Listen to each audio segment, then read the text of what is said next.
I can't, Elizabeth, I said. I mean, I couldn't even pay for the passage. Well, what about the money? She replied. What about the money my father gave you? I told her everything, all about Skullface had blackmailed me. I hadn't intended to, it just came pouring out. Elizabeth was silent for a while.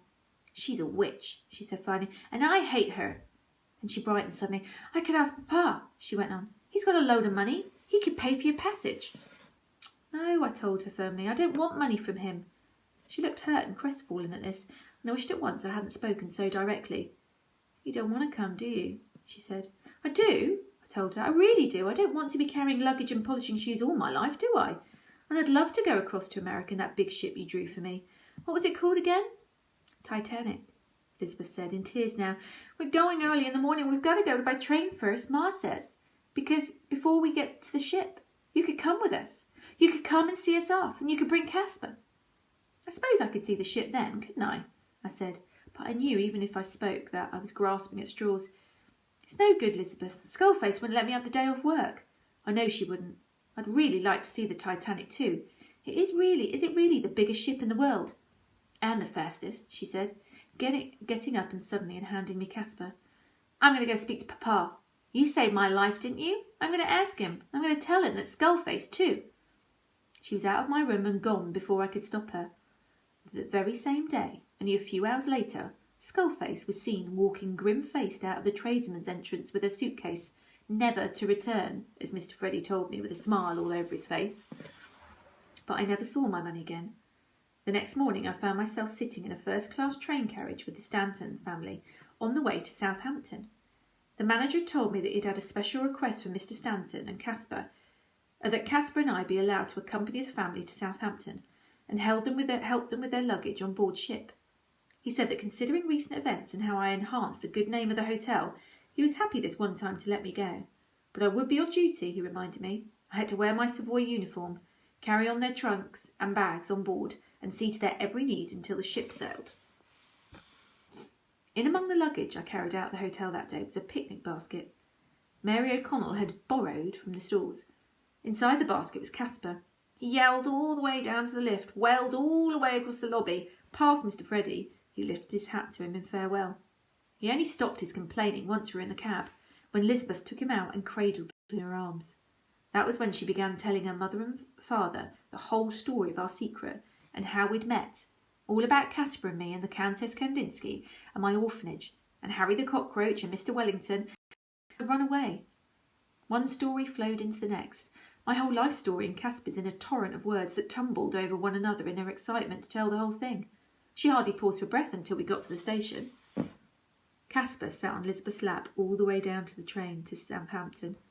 It was the most part of the silent journey because Elizabeth slept and so did Kaspar. I shall never forget my first sighting of the Titanic. She seemed to dwarf the entire dockside. As I went up the gangplank carrying the Stantons' trunks, Elizabeth in front of me carrying Kaspar in the picnic basket. The band was playing on the quayside, and there were crowds of people everywhere, spectators on shore and passengers all along the railings, high excitement and anticipation on every face. I was agog with it all. Twice or three times I went back and forth to their cabin, deck C, number 52. I'd never forgotten that number. Their cabin was at least as spacious as their room at the Savoy, and just as luxurious. I was bowled over by the palatial splendour of everything I saw, by the sheer enormity of the ship, both inside and out. It was grander and more magnificent than I could ever have imagined. The time came when I'd carried all their trunks up to their cabin, and I knew the moment for parting had come. Elizabeth knew it too. Sitting on the sofa, she said her goodbyes to Kaspar, burying her face in his neck and sobbing her heart out. Her father took the cat from her as gently as he could and put him back in the basket. It was as he was doing this that I decided. It never even occurred to me to take him to America. You mean it? She cried. You really mean it? I mean it, I told her. Elizabeth turned to her mother and father. I can't I, Ma? Please, Pa, say yes. Neither objected. On the contrary, they looked delighted. Each of them shook me by the hand. They were still reserved, but I saw a genuine kindness there, and a warmth in their eyes that I had not seen before. I crouched down and stroked Kaspar in his picnic basket. He looked up at me very intently. He knew what was happening, that we were saying goodbye. Elizabeth led me to the door of the cabin. She clung to me for so long that I thought she'd never let go. The ship's siren was sounding. I broke away from her and ran up to the deck, brushing away my tears. I'd thought a lot about this since, about why I gave Kaspar away like that, on the spur of the too.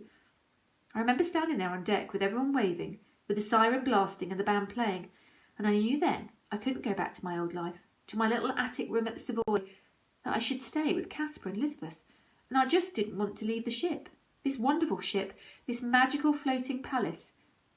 When the final call went out for any last visitors and porters to leave the ship, I stayed on board. It was that simple.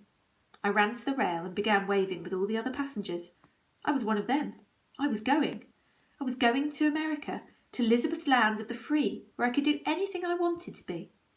It really wasn't until I saw the Titanic moving away from the dockside and saw the widening gap of sea in between that I realised quite what I'd done. What a momentous decision that I had made. That there was no going back. I was a stowaway on the Titanic.